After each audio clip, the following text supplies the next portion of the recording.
اہدنا،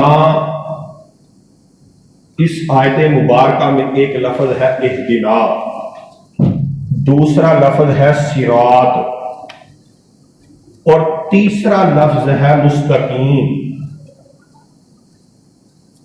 اہدنا جو لفظ ہے یہ نکلا ہے لفظ ہدن سے۔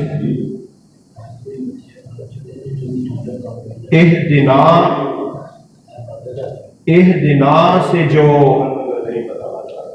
اہدنا، حضرت آپ سماعت فرمائی دیتے ہیں، جو لفظ اہدنا ہے نا یہ نکلا ہے لفظ ہدن سے۔ اہدنا کس سے نکلا ہے؟ لفظ ہدن۔ ہدن مصدر ہے، مصدر اس چیز، اس لفظ کو کہتے ہیں جس سے آگے تمام الفاظ نکلتے ہیں۔ جس طرح ایک لفظ ہے مار، مار سے آگے لفظ ڈیفرنٹ بنایا جا سکتے، مارنا، مار رہا، ماریں گے، یا جانا، جائیں گے، جا رہے تھے۔ تو جس سے لفظ نکلے اس لفظ کو مصدر بولتے ہیں۔ تو یہ جو لفظ اہدنا ہے یعنی اہدنا الصراط المستقیم، اس میں جو اہدنا ہے اس کا مصدر ہدن ہے، اور ہدن کا مطلب ہے ہدایت۔ ہدن کا کیا مطلب ہے؟ ہدایت، رہنمائی کرنا۔ اعلیٰ حضرت رحمت اللہ علیہ نے جس کا ترجمہ کیا نا اہدنا الصراط المستقیم، الہی ہمیں سیدھے رستے پر چلا۔ کچھ لوگوں نے ترجمہ کیا الہی ہمیں سیدھا رستہ دکھا۔ دکھانا اور چلانے میں فرق ہوتا ہے۔ میں اگر کہتا ہوں مجھے رستہ دکھا دیں، آپ دکھا دیں، میں نہ جاؤں، میری مرضی ہے، لیکن جب میں چلوں گا تو مجھے ادھر ادھر کے تمام احوال پتہ چلے گا۔ تو اگر ترجمہ کیا جائے الہی ہمیں سیدھا رستہ دکھا تو تمام ثمرات حاصل نہیں ہوتے، لیکن جب ہم کہتے ہیں یا اللہ سیدھے رستے پر چلا دے، جب بندہ چل پڑتا ہے رب کرم بھی فرما دیتا ہے۔ تو اعلیٰ حضرت رحمت اللہ علیہ نے جو یہ ترجمہ فرمایا الہی ہمیں تو سیدھے رستے پر چلا، اور اس لفظ ہدایت کے لیے الہی تو ہمیں ہدایت عطا فرما، سیدھا رستہ چلا۔ اب لفظ ہدایت ہے، ہدن ہے، ہدایت کے لیے قرآن پاک میں اور بھی الفاظ استعمال ہوئے۔ ایک لفظ استعمال ہوا ہے رشد، ایک لفظ استعمال ہوا ہے وسیق، سیک، سین، یا اور کاف۔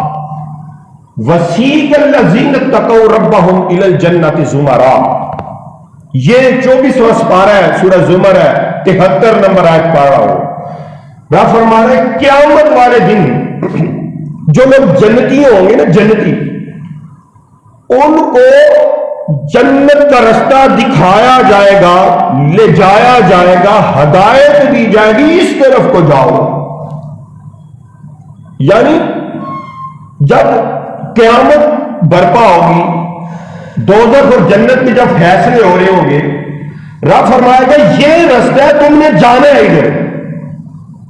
ہدایت مل رہی ہے نا۔ ایک ہدایت ہوتی ہے میں کہتا ہوں یار تو کر نہیں، مرضی ہے کرو نہ کرو۔ ایک ہدایت ہوتی ہے آرڈر۔ مثال کے طور پر آپ کو میں سمجھا دیتا ہوں، سورہ جمعہ ہے، آیت نمبر 9 ہے، 28واں سپارہ ہے۔ رب فرما رہے یا ایھا الذین آمنوا اذا نودی للصلاۃ من یوم الجمعۃ فاسعوا الی ذکر اللہ وذروا البیع ذالکم خیر لکم ان کنتم تعلمون۔ رب فرماتا ہے دنیا والوں جب جمعے کی اذان ہو جائے تو مسجد میں آ جاؤ۔ پابندی نہیں لگا رہا، ہدایت دے رہا۔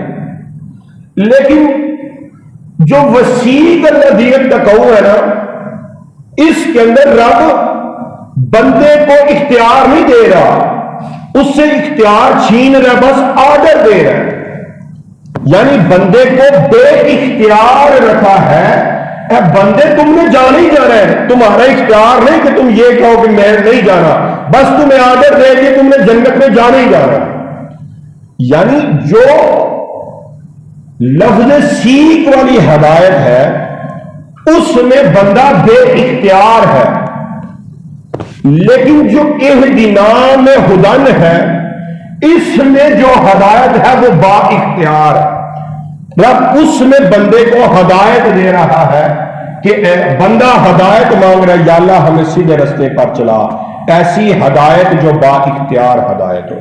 اب دیکھیں ایک بندہ جس کے پاس اختیار کوئی نہیں، اس کا عہدہ زیادہ پاورفل ہے کہ جس کے پاس اختیار ہے اس کا عہدہ پاورفل ہے؟ بتائیے۔ جس کے پاس اختیار ہے۔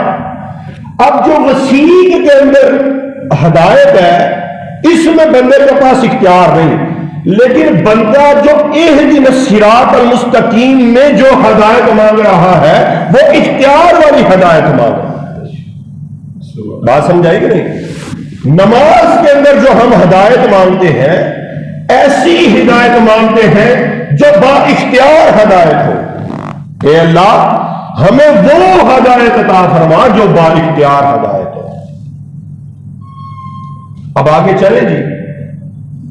اب ہدن سے ایک لفظ اور نکلتا ہے، ہادی اس کو بولتے ہیں۔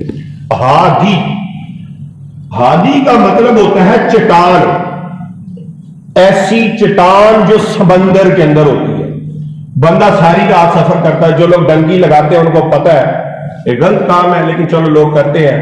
جو لوگ ڈنکی لگاتے ہیں 4 دن کا لیبیا سے اٹلی کا سفر وہ طے کرتے ہیں، اب وہ 4 دن سمندر میں چلنا ہوتا ہے، صبح ہو یا رات ہو رکنا کوئی نہیں ہوتا۔ بندہ ادھر بھی موت کے منہ میں، ادھر بھی موت کے منہ میں، آگے بھی موت پیچھے بھی موت۔ لیکن جب ہر وقت بندے کو ارد گرد پانی نظر آئے، رستے میں ایک چٹان نظر آ جائے نا، چٹان، بندہ کہتا ہے یا اللہ تیرا شکر ہے کوئی حوصلہ ہے، کوئی زندگی دی امید لگی ہے، اے مینوں سہارا نظر آ گیا، ایتھے میں کشتی روکنا چاہواں تے روک سکنا۔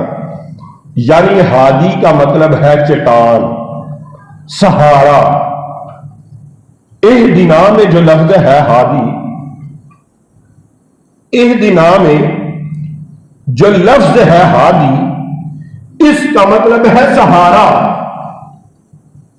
تو اگر اہدنا الصراط المستقیم کی ہم تفسیر کریں تو مطلب آئے گا اے اللہ ہمیں وہ با اختیار ہدایت اور با اختیار سہارا عطا فرما۔